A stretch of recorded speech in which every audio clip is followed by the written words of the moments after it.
오늘은 송금 이어서 하겠습니다. 그 다음 보실 거는 이어비와 교육훈련비죠. 법인이 임원입니다. 또는 직원이 아닙니다. 지배주주인데 지배주주가 임원이나 직원이 아니다. 또는 지배주주와 특수관계에 있는 자가 임원이나 직원이 아니다. 근데 이어비와 교육훈련비를 지급했다. 그럼 뭐라고요?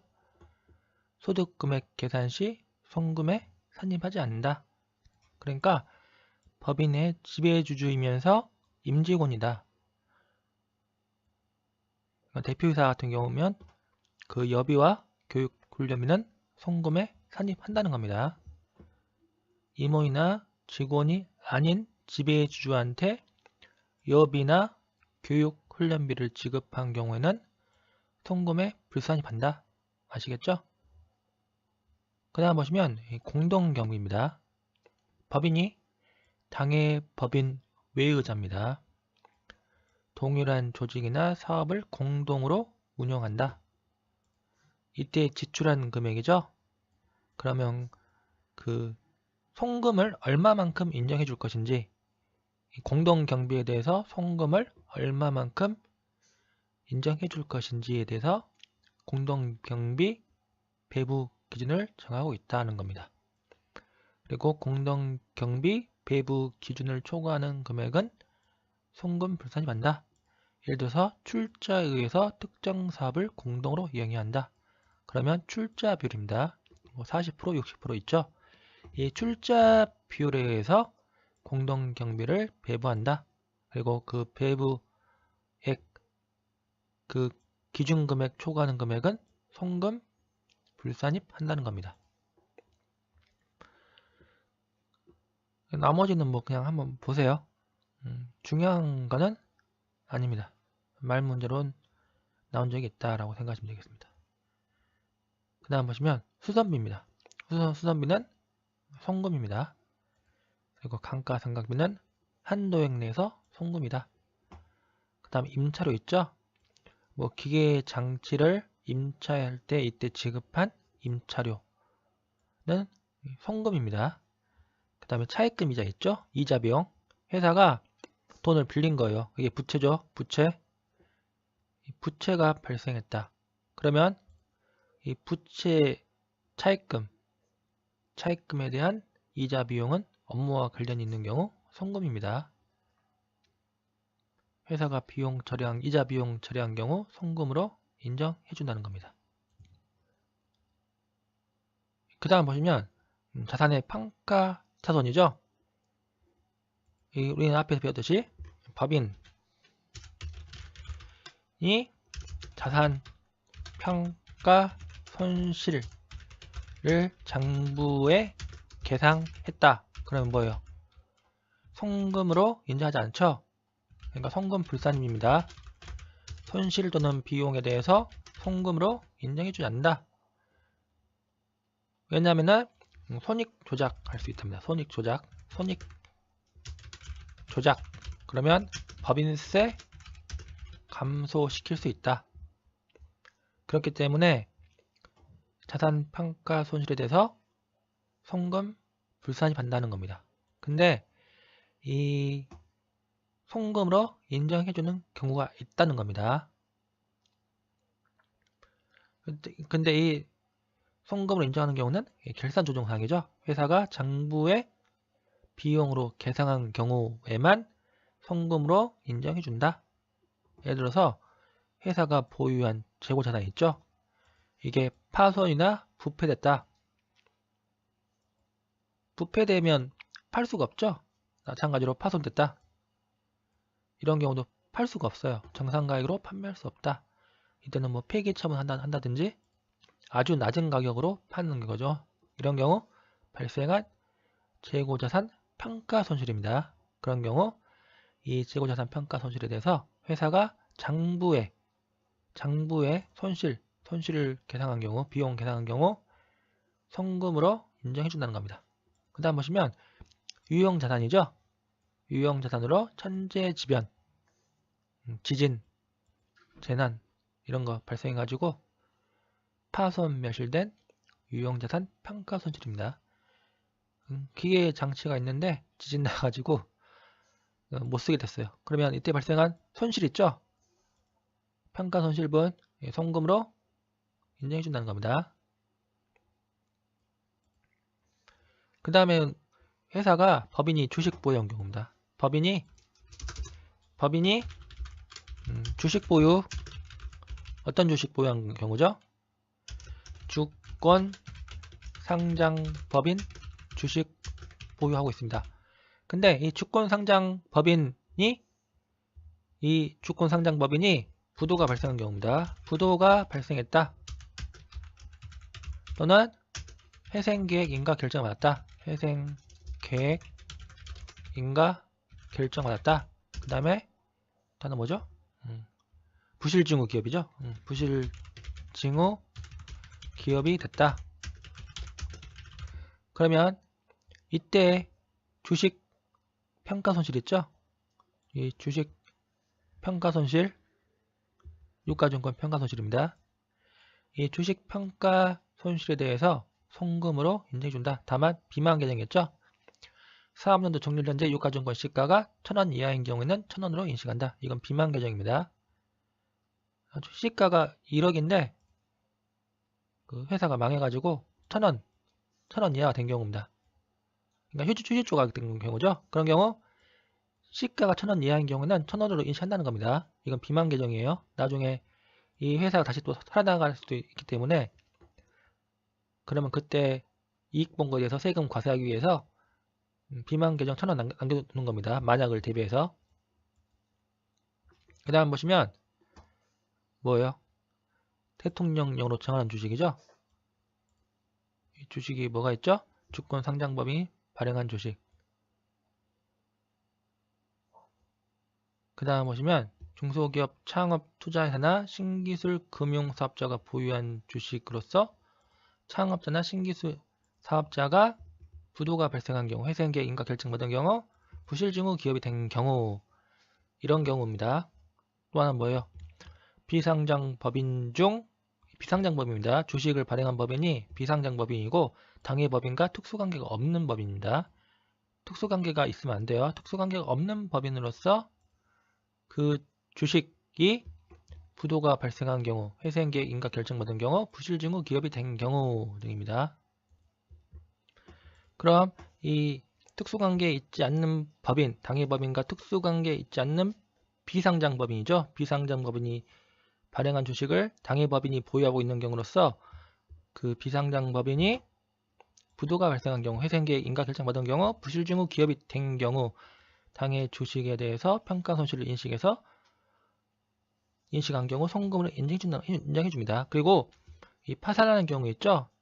주식을 발행한 법인이 파산한 경우에는 이 주식을 감액할 수 있습니다. 특수관계 여부와 상관없이 주식을 감액할 수 있다라는 겁니다.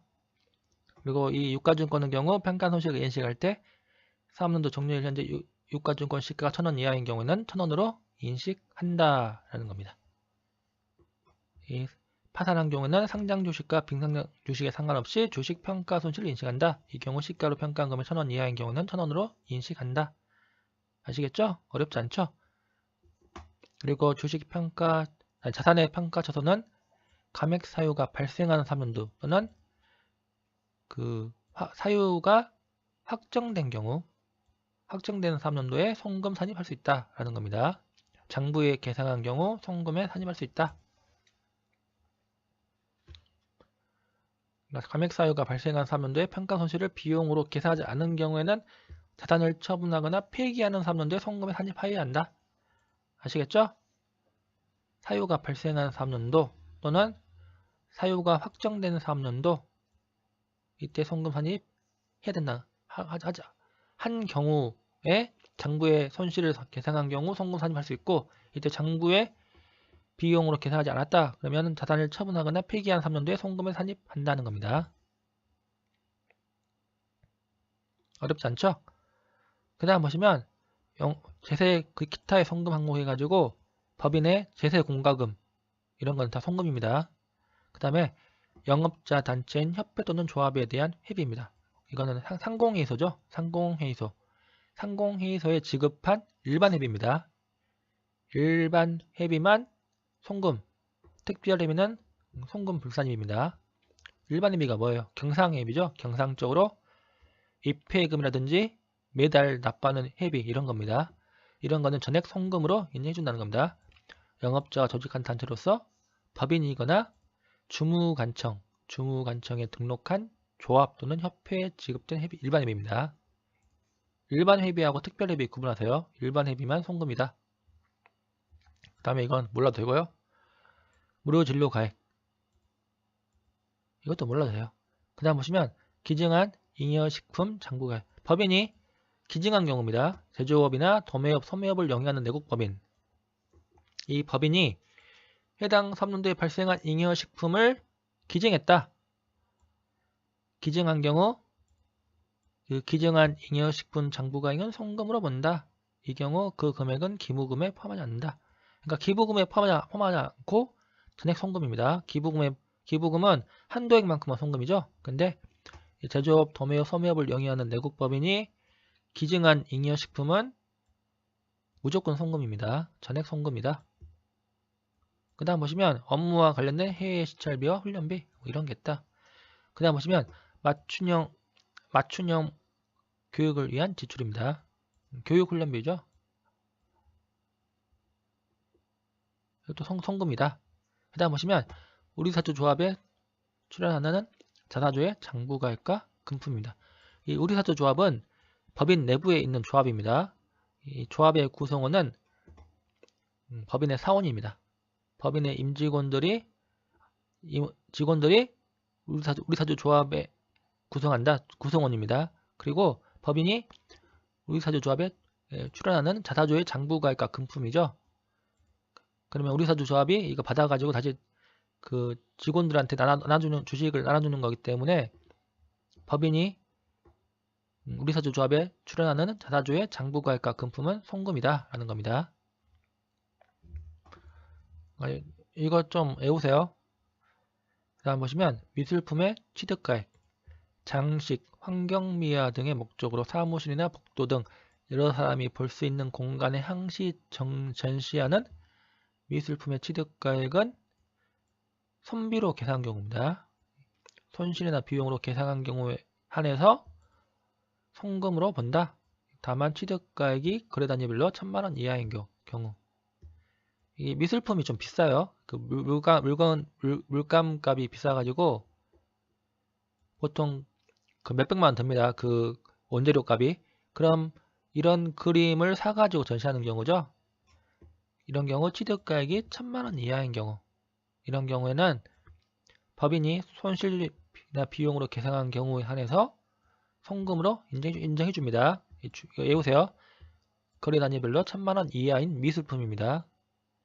그러니까 그림 이런 거 있죠.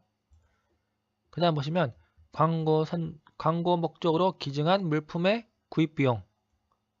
그러니까 광고하려고 물품을 구입한 경우입니다. 달력이죠. 달력 같은 경우 개당 1만원 이하는 무조건 송금이다. 그리고 특정인한테 기증한 물품이 연간 3만원 이내의 금액에 한해서 송금입니다. 특정인한테 개당 1만원 이하의 물품을 지급한다. 그러면 무조건 송금. 특정인한테 기증한 물품이 연간 3만원 이내인 금액인 경우. 이런 경우 송금입니다. 광고 선전 목적으로 기증한 물품. 그 다음 보시면 임직원이 다음 중 어느 하나에 해당하는 주식 매수 선택권 있죠?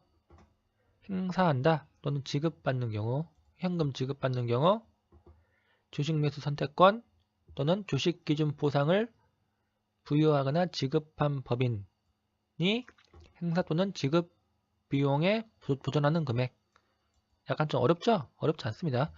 보시면 금융지주회사로부터 부여받은 주식 매수 선택권 또는 해외 모 법인으로부터 부여받은 주식 매수 선택권, 이거를 행사할 때 이 법인은 거기에 대한 손실분 있죠? 손실분에 대해서 송금으로 인정해준다는 겁니다. 그 다음 보시면 주식 매수 선택권을 부여받거나 지급받은 자에 대한 다음의 금액. 임직원이 주식 매수 선택권을 부여받은 경우입니다. 약정된 주식 매수 시기에 약정된 주식 매수가액과 시가의 차액. 주식 매수 선택권을 행사하면 회사가 주식을 사주는 경우죠. 예를 들어서 행사가액 5만원, 시가 10만원. 예, 주식 매수 선택권 행사 당시 시가가 10만원이다. 그러면 이 회사는 5만원만큼 손실 보는 거죠. 임직원은 5만원 이익 보는 거고, 시가 10만원짜리를 행사를 5만원에 한다는 겁니다. 그렇기 때문에 임직원은 5만원은 이익 보고 회사는 5만원 손해본다는 거죠. 그러면 그 손해본 분에 대해서 송금으로 인정해준다는 겁니다. 이 보시면 주식 매수 선택권을 부여받은 경우 약정된 주식 매수 시기에 약정된 주식 매수가액과 시가와의 차액을 5만원, 매수가액 5만원, 시가 10만원. 그럼 그 차익이 5만원이죠. 그 5만원을 금전이나 해당 법인의 주식으로 지급하는 경우 해당 금액 5만원에 대해서 송금으로 인정해 줍니다. 법인의 손실 본 것에 대해서 송금을 인정해 준다. 그 다음 보시면 주식 매수 선택권을 부여받은 경우 임직원입니다. 약정된 주식 매수 시기에 주식 매수 선택권 행사에 따라 주식을 시가보다 낮게 발행한 경우입니다. 시가가 10만원인데 5만원에 발행했다. 그러면 그때 주식의 실제 매수가액과 시가 차이가 얼마예요? 5만원이죠? 그 5만원에 대해서 송금으로 인정해준다 라는 겁니다. 이 예를 보시면 임직원에게 5,000개의 주식 매수 선택권을 부여했다. 행사가액 3,000원. 2년 이상 근무 요건이죠. 2019년 12월 31일에 주식 매수 선택권 5,000개를 행사했다. 주식의 시가 4,000원입니다.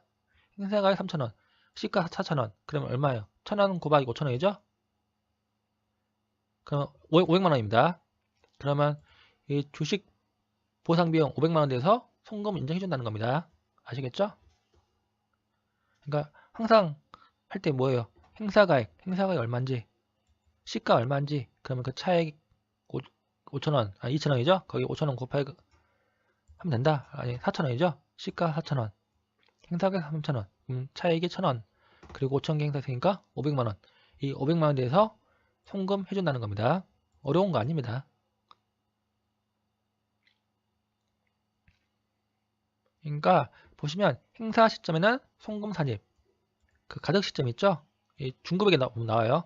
가득 시점 이때는 송금 불산입, 회사가 비용 처리한 경우 송금 불산입 유보. 나중에 주식 매수 선택권 행사 시점에는 그 행사가액과 시가의 차액에 대해서 송금 산입한다는 겁니다. 그리고 보시면 또 하나 중요한 게 이 해당 법인의 발행 주식 총수의 10% 범위에서 부여하거나 지급한 경우만 해당합니다. 발행 주식 총수가 1000주다. 그럼 100주죠. 이런 식으로 이 요건이 있다는 겁니다. 보시면 발행 주식 총수의 10% 범위에서 주식 매수 선택권 행사 또는 지급에 따라 주식을 양도하는 경우는 시가보다 낮은 행사가액으로 주식을 발행하는 경우, 주식을 시가보다 낮은 행사가액으로 양도하는 경우, 시가와 행사가액 차익을 금전원 지급하는 경우 부당행위 계산 부인 규정을 적용하지 않는다라는 겁니다. 법인이 주식을 손해보는 행위죠. 주식을 시가보다 낮은 가격으로 판다. 이런 거는 다 손해보는 행위입니다. 그렇지만 여기에 대해서는 부당행위 계산 부인 규정을 적용하지 않습니다. 아시겠죠? 그 다음 보시면 중소기업 인력지원 특별법에 따른 중소기업이나 중견기업이 부담하는 기여금 뭐 이런 게 있다. 그 다음 보시면 임원 또는 직원의 사망 이후 유족에게 학자금으로 일시적으로 지급하는 금액 뭐 이런 게 있다라는 겁니다. 그 다음 보시면 이제 송금 불산입이죠. 법인의 순자산을 감소시키는 항목이라도 다음에 해당 경우는 송금에 산입하지 않는다. 예를 들어서 자본거래입니다. 자본거래로 인한 손비의 송금 불산입. 자본거래입니다. 자본거래하고 손익거래 구분하세요. 자본거래, 손익거래. 손익거래, 순자산 감소분, 순자산 감소분, 송금. 이 자본거래 순자산 감소분. 회사가 비용 처리한 경우 송금 불산입니다. 아시겠죠? 여기 보시면 이 자본거래는 주주와의 거래예요. 주주와의 거래. 이 주주들하고 거래는 회사 손익과는 관련이 없죠. 이 각 사람 소득 금액은 손익거래입니다. 자본거래로 과세되는 경우는 거의 없어요. 손익거래. 그렇기 때문에 이 주주와의 거래는 자본거래이기 때문에 회사가 손해 보는 경우에도 송금 불산이 합니다. 여기 보시면 잉여금 처분을 손비로 계상했다. 회사가 비용 처리한 경우 어떻게 한다는 거죠? 잉여금 처분은 주주총회에 결의를 한다는 거죠. 주주총회에서 이익잉여금을 처분한다는 겁니다. 배당. 이익잉여금 처분에 의한 배당을 회사가 비용 처리했다. 그러면 안 내겠죠? 그러면 당연히 송금 불산이 합니다. 그 다음 보시면 주식 할인 발행 차금. 이것도 송금 불산이 한다. 이 보시면 참고 보시면 증자 비용의 송금 불산입니다. 회사가 법인 설립 후에 자본을 증자한다. 유상 증자한 경우죠. 신주 발행을 위해 직접 지출하는 비용, 법률 비용, 법률 비용입니다. 주권 인쇄비 이런 거 있죠. 등록비, 광고비 이런 거는 신주 발행비는 주식 할인 발행 차금이므로 회사가 비용 처리한 경우 송금으로 인정해주지 않는다라는 겁니다. 송금에 산입하지 않는다. 아시겠죠? 그 다음 보시면 업무 무관 비용입니다. 사업과 관련이 없어요. 업무와 무관한 비용. 예를 들어서 뭐 비사업용 토지 있죠? 이런 거를 법인이 업무와 전혀 관련 없이 땅 투기하려고 비사업용 토지 산다. 이런 거는 업무하고 관련이 없기 때문에 이런 거는 회사가 비용 처리한 경우 송금 불산이 한다는 겁니다. 예를 들어서 이런 거는 사업과 관련이 없는 지출로서 회사 재무 구조를 부실화시킨다. 투기 등으로 이용될 수 있다. 그러므로 법인 업무와 직접 관련 없다고 인정되는 지출 금액에서 다음 중 어느 하나에 해당하는 것은 송금 불산입 한다는 겁니다. 해당 법인이 직접 사용하지 않고 다른 사람이 주로 사용하고 있는 장소, 건축물, 물건 등의 유지비, 관리비, 사용료. 아시겠죠? 유지비, 관리비, 사용료 이런 거는 전부 송금 불산입 한다는 겁니다. 다만 법인이 사업을 중소기업 있죠? 제조업을 영위하는 중소기업한테 이행하기 위해서 무상으로 해당 중소기업에 대여하는 생산설비와 관련된 지출금은 송금을 인정한다? 뭐 이런 게 있다는 겁니다. 그 다음 보시면 해당 법인의 주주입니다. 소액 주주는 제한다. 그러니까 대주주죠. 대주주거나 출연자인 임원 또는 친족이 사용하고 있는 사택. 이건 회사 주택입니다. 회사가 보유한 주택. 그거를 소액 주주나 임직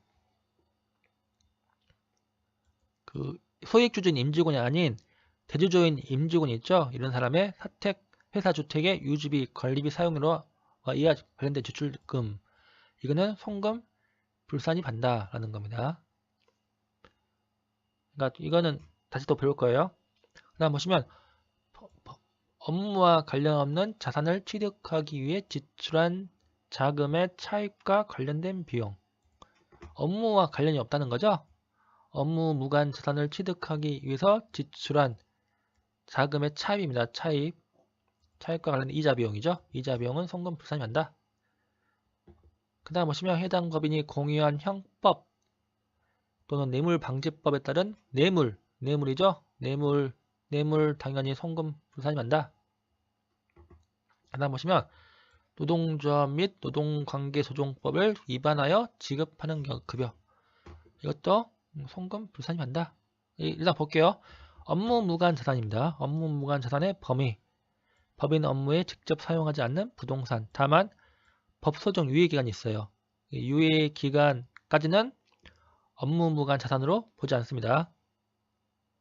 유예기간 법인이 건물을 사가지고 그 유예기간 동안 법인 업무에 직접 사용하지 않았다. 하지만 유예기간이 경과하기 전에 법인 업무에 사용했다. 그런 경우는 업무무관 자산으로 보지 않는다라는 겁니다.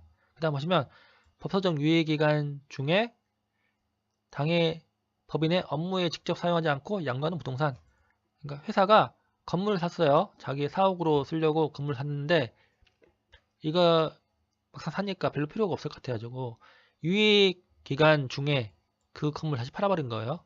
그런 경우 이거는 업무무관 부동산입니다. 그 다음 보시면 동산, 서화, 골동품이죠. 이런 거는 다 업무무관 자산이다. 다만 장식, 환경미화 목적 있죠. 1000만원, 1000만원 그죠. 이거는 송금을 인정해준다. 아시겠죠? 장식, 환경미화 목적으로 1000만원 이내. 상시, 비차 목적으로 사놓은 거, 그림, 미술품 이런 거 있죠? 이런 거는 송금 인정해준다. 원칙은 업무무관 자산입니다. 동산, 서화, 골동품은 업무무관 자산입니다. 그 다음 보시면 업무에 직접 사용하지 않는 자동차, 선박, 항공기 이런 거는 다 업무무관 자산이다 라는 겁니다. 이 보시면 이런 게 있다. 업무무관 자산은 이런 게 있다는 겁니다. 그 다음에 보시면 법소정 유예기간이죠. 건축물, 시설물, 토지 5년 이런 거 외울 필요 없어요. 외울 필요 없다 라는 겁니다. 유예기간 이런 게 있다. 법소정 유예기간 이내에 법인 업무에 직접 사용하여 업무 관련 자산으로 인정받는다.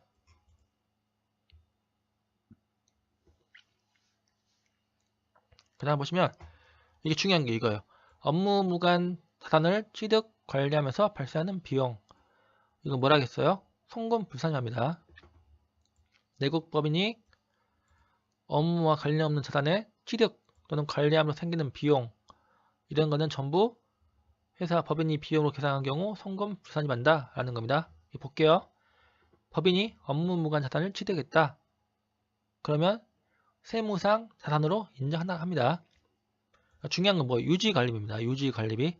업무무관 자산의 유지관리비는 송금 불산입. 업무무관 자산은 원칙 보시면 세무상 자산으로 인정한다. 인정해줍니다.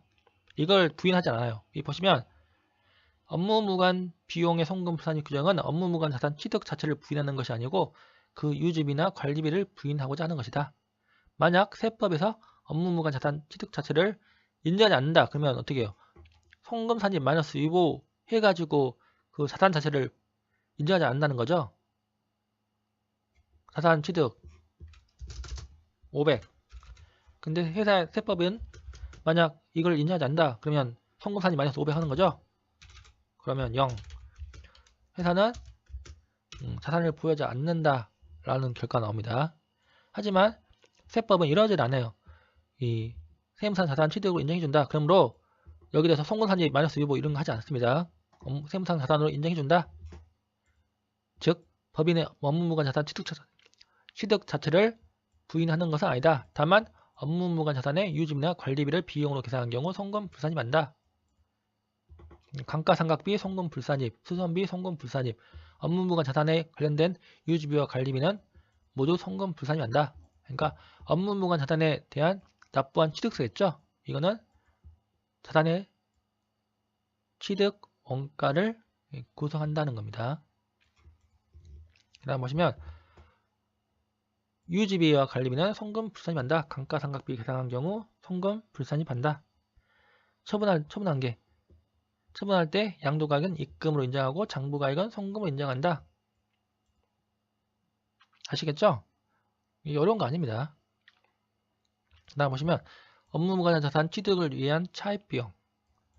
이 차입과 관련된 비용은 송금으로 보지 않는다. 취득할 때 세법상 자산 취득가액은 취득세를 포함한다. 업무무관 자산도 세법상 인정해줍니다. 자산으로 인정해준다. 그 다음에 보유할 때 이 감가상각비, 재산세, 유지비, 수선비 전부 송금 불산입 한다 라는 겁니다. 처분할 때 유보액은 반대 조정을 통해서 소멸시킨다. 아시겠죠? 어렵지 않습니다. 그 다음 보시면 출자 임원에게 제공한 사택유지비입니다. 그러니까 소액 주주 임원 있죠? 이 사람 말고 대주주 임원입니다. 소액 주주 임원 제외. 이 대주주 임원 사택 이유집이 송금 불산입니다. 소액주주 임원의 사택유지비는 송금 인정, 대주주 임원의 사택유지비는 송금 불산이 갑니다. 여기 보시면 사택유지비, 회사 주택이에요. 회사 주택을 직원들한테 제공한 경우입니다. 임직원한테 제공한 경우, 이 경우 복리후생비로 송금으로 인정이 된다. 회사가 비용 처리한 경우 송금 인정해준다. 다만 이 출자 임원, 대주주 임원입니다. 대주주 임원한테 제공한 사택유지비는 송금을 보지 않는다. 소액주주 임원한테 제공한 사택유지비는 송금을 인정한다. 소액주주는 발행주 시총수가 1% 미만 보유한 주식입니다. 1% 미만. 이거 외우세요. 1% 미만입니다. 소액주주 같은 경우는 사택유지비 송금을 인정해준다. 아시겠죠? 다만 지배주주와 특수관계자인 타액 소액주주의 경우는 사택유지비는 송금으로 인정해주지 않는다. 아시겠죠? 지배주주와 특수관계 있는 자입니다. 그러니까 회장 손자 이렇게 생각하면 되겠어요. 회장 손자가 그 직원으로 있는 경우, 이런 경우 그 사택유지비는 특수관계이기 때문에 송금으로 인정해주지 않는다.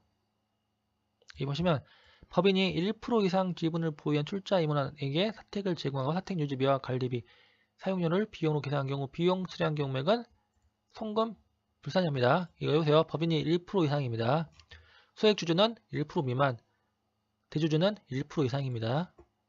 그 다음 보시면 뇌물입니다. 뇌물은 송금 불산이 간다. 이거 당연한 거죠. 뇌물. 법인이 뇌물 제공한 경우예요. 그러면 당연히 이거는 순자산 감소 항목이지만 당연히 이건 송금 인정해주면 안 되겠죠. 이 뇌물 같은 거 어떻게 송금 인정하겠어요. 그 다음 보시면 법률을 위반하여 노조 전임자에게 지급한 급여입니다. 이 2010년 노동법이 개정돼 가지고 노조 전임자에 대한 회사의 임금 지급을 금지했습니다. 아시겠죠? 그렇기 때문에 이 노동조합 노조 전임자한테 지급한 급여는 위법합니다. 그러므로 송금 불산이 간다. 위법합니다. 위법. 법률 위반이기 때문에 당연히 송금을 인정해주지 않는다. 아시겠죠? 여기까지 하겠습니다.